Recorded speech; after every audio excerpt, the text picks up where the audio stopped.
Welcome to the show, guys. I got a good one here for you. We are talking about who is the number one player to draft at each position. In other words, who could potentially finish as the first overall wide receiver in fantasy points, number one running back in fantasy points, number one tight end, and number one quarterback. Those four positions, we're going to cover those. I don't really care about defensive kickers. I want to focus on those key positions. Who's going to finish number one at those positions? I'm going to dive into it, guys, in this episode today, right now. Now, the reason I got inspired to do this episode, particularly, I was watching a podcast yesterday. I just happened to be scrolling through YouTube, and one of the mainstream consensus, the consensus guys, came out and said, well, he was being asked by another commentator, like, who do we draft as the first wide receiver? And he said, oh, well, that's easy. It's Cooper Kupp. Who's the second guy? Who's the other guy who drafted, who's the first overall guy who drafted running back? He's like, oh, that's going to be Jonathan Taylor because he had astronomical numbers. But there's no thought process behind it. I'm going to get to the truth here, guys. Today, we're going to dive into the truth and tell you who could actually finish first at those positions. Big episode here. Let's get to it.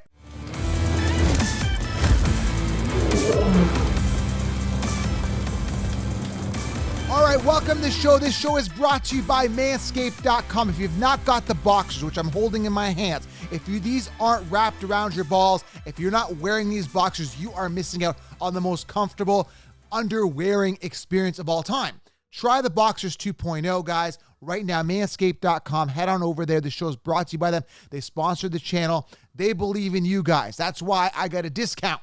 They want you guys to experience their amazing products. So Manscaped.com, guys. Promo code SHOWERLINE20.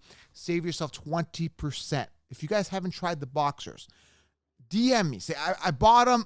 Joe, I'm going to try them now. I believe in them. Go try them right now and try their trimmer. Try their body wash. Try their shampoo. Try their lip balm. Try their deodorant. The deodorant smells amazing. Go do that, guys, right now. Manscaped.com. SHOWERLINE20. Your balls will thank you. And secondly, guys, big news. We just launched Fantasy Front Lines. What is Fantasy Front Lines? You're going to have to click on the link here below on YouTube. It is an exclusive Patreon group where you get to be a designated captain, private, or 5-star general. Exclusive access, guys. Discounts off my codes. Extra podcast a week that's going to give you up and above these YouTube channels. So join the Fantasy Front Lines. Come to battle with me, guys. The most exclusive, passionate fantasy football community on Patreon. Everyone kept asking. Now I'm delivering on Patreon. Join right now, guys, on the Patreon group. I've linked it here below. The link is active. I'm ready to go, guys. Fantasy Front Lines. Join the front lines with me. Exclusive access, behind the scenes, and winning advice. Okay, guys? This is the game changer. Go join the front lines and, of course, get the 16-round draft solution. I've linked that below as well to crush your leagues this year. All right, man, I'm excited about front lines, man. It's going to be awesome. Again, we're going to be delivering that extra podcast for you guys every single week.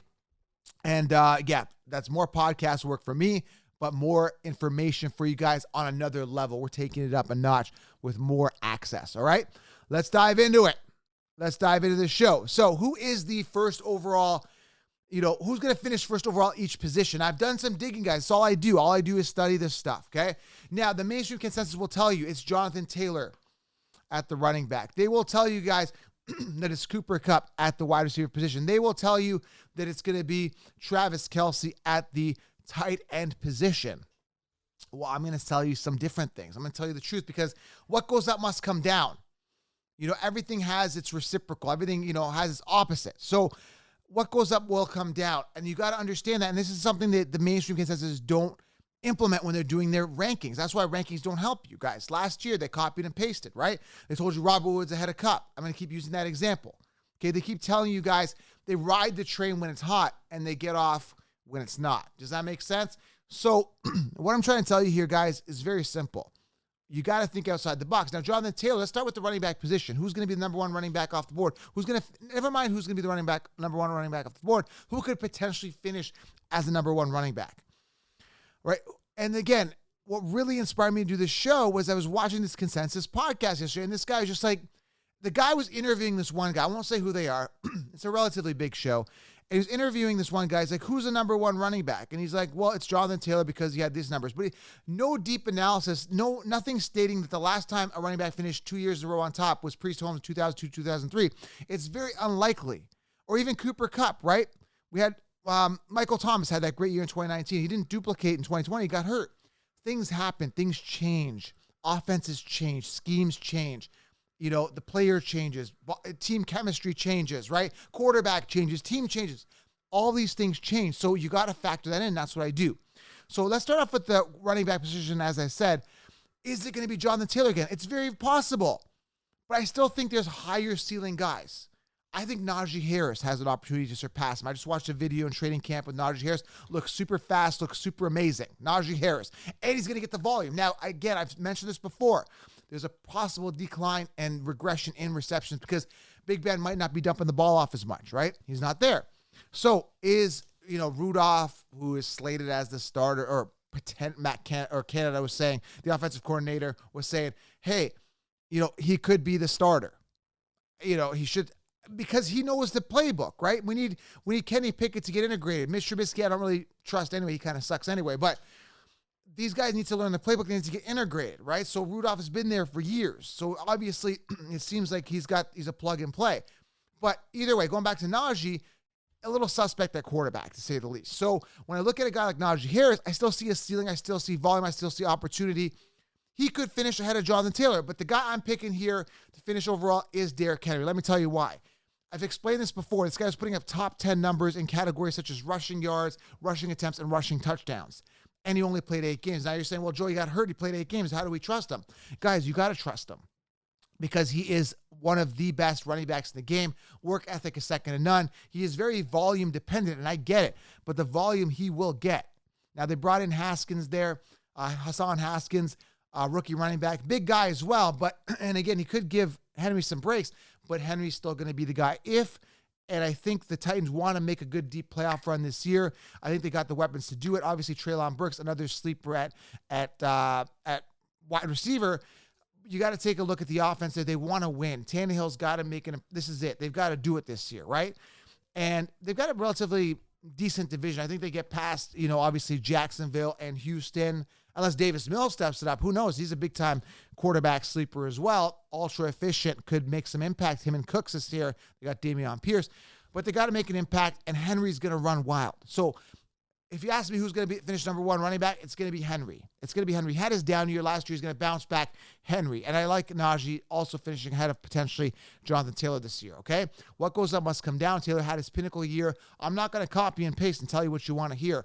I project forward, and those guys could finish ahead of him. Now, there could be a rookie that can come in. Breece Hall could come in and finish on top. Saquon Barkley as well, right? Saquon Barkley beats Jonathan Taylor. There's a bold prediction. Saquon Barkley beats Jonathan Taylor in fantasy points this year.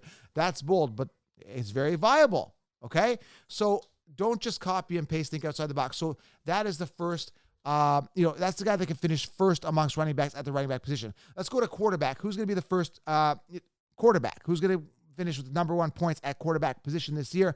And again, I've looked at this. I've analyzed this. Everything is leading towards and jumping at me that you got to go Allen. Allen's going to finish on top, right? Allen's the guy. I'm going to go here. I'm going to go Herbert. Herbert finishes on top. Herbert is an ultra-efficient quarterback. Had himself a great campaign last year and got himself a good offense, is on a great team. So when I look at it, guys, and I look at Justin Herbert, I look at a guy that's a franchise quarterback, a guy that, years to wow me, guys. And guess what? I'm actually wowed. And so many people, think Herbert, Allen's better than Herbert, Pat Mahomes, all these guys. I think Herbert's the best quarterback in the NFL. Maybe I'm thinking in a fantasy perspective, this and that, but I really think Justin Herbert is the real deal. Last year, guys, when you look at his stats, that's one thing that I look at is I do factor in, the past couple of years, he's been ultra efficient. 38 touchdowns last year, 15 interceptions, 31 touchdowns the year before, 10 interceptions. Threw a couple more picks last year. I think he's going to bring that down. 5,014 yards passing last year, 672 attempts. I love Justin Herbert, guys. And again, I get him in the 4th round. Sometimes he falls to the 5th round in a one quarterback league. Absolutely love him. I think he finishes as the number one quarterback. There is other great quarterbacks. There's tons of depth. You don't have to go Herbert. I think Russell Wilson has himself an MVP year. He's got all the weapons. He's going to crush it this year. Russell Wilson, another guy here, right? So, the obvious answer seems like Josh Allen, right? Everyone's going to say Josh Allen is the first quarterback. I think Herbert finishes ahead of him. Again, last year finished, third amongst quarterbacks? So, again, when you take a look at Herbert, I think he's the guy. Okay, I think he's the guy, and I think he's going to finish number one amongst quarterbacks this season, all right? Let's move on here. Let's move on to wide receiver. Now, everyone's saying Cooper Kupp. Cooper Kupp had his pinnacle year last year. I'm looking at Cooper Kupp's numbers here, and I had to pull it up here. This was his, he's been playing, going into his sixth season. This was his best season. Okay, this was his astronomical season. 1,947 yards, 16 touchdowns, and what do you have? His longest reception was 59 yards, 145 receptions, 16 touchdowns, guys. I mean, in 2018, 2019, he combined for 16 touchdowns. He had 3 touchdowns in 2020. Obviously didn't play the full season, missed a couple of games, and he just had this astronomical year. So I'm looking at a guy like Cooper Kupp, and I'm thinking to myself, pinnacle year, how is he going to duplicate that? I really genuinely don't see it. What goes up must come down. Who's going to emerge? I've talked about this. I'm going to go Jamar Chase as the number one wide receiver. Why? Young, dynamic, best wide receiver in the game, comes down with impossible catches, young quarterback throwing to him. It's going to be a young, hungry connection. And this guy had 128 targets last year and still finished top 5. Jamar Chase has a ton of ceiling left. I'm going with Jamar Chase. I explain the reasons why. Still more to be had. Cooper Kupp peaked. He's going to decline significantly. Jamar Chase is still going upwards. I'm going with him. Now, with tight ends, I don't care so much about tight ends. I wait on tight end. I don't invest early on tight ends, guys. I really don't. But I think when I look at tight ends, when I look at ceiling this year, particularly with the tight end position, I look at who's got the highest ceiling. And there's a couple options here. I think Waller takes a step down. Obviously, they've got Adams there. There's only so many, targets to go around. I think he's going to be safe, but I'm not investing. He's too expensive. Travis Kelce is kind of like that guy. You could say, well, automatic, he's going to finish as a top tight end. But I'm really going here with either Mark Andrews or Kyle Pitts, simply because I don't think the Ravens have any good wide receivers, and Andrews is just a go-to target for Lamar. He's got the highest ceiling. And you could say Kyle Pitts, because again, aside from Drake London, who I think has a great season as well, Pitts could really go to the moon this year. Now, I know his quarterback is suspect, but I really feel the ceiling is high based on the fact that they don't really have wide receivers. Pitts is going to be a go-to target, okay? I really feel Pitts could absolutely shine this year and finish number one. But if I had to choose, I'm thinking Mark Andrews is kind of that higher ceiling, safer play to finish first overall. But Kyle Pitts gets a second. I think Kelce, obviously, always in the mix. And if any year that Kelce should finish on top is this year, obviously they lost Tyreek Hill, 159 freed up targets. This is the only case where I can make an exception and say, well, Pitts is the number one this year at that position. Kelce's the number one at that position. This is tough. I'd have to kind of stick with Kelce, but I'm going to say maybe Andrews. I'm going to go with Andrews as the number one tight end this year. I think he's got a higher ceiling. Kelce, Pitts, they could battle there as well. Going back to running back, I'm going to go with Derrick Henry, Naji Harris, a second there. And then when I look at the wide receiver, I'm going with Jamar Chase. And with quarterback, I'm going Justin Herbert. So there you guys have it. The number one player at each position, where they could finish, and those are the guys that could finish at that position, right? And again, things change. So everyone's going to say Cooper Kupp and Taylor. Things are going to change, guys. You'll be pleasantly surprised at the difference, and you got to accommodate for that and anticipate and project forward. All right, guys? So those are my top finishers at each position. Hopefully you guys enjoyed it, and you can agree. If not, let me know in the comments who you guys will think will finish number one at those positions. Love to get your feedback, all right? Join the front lines, guys, today. I've linked it below, and manscaped.com, shower line 20. I appreciate you guys being here. Subscribe. I'm out.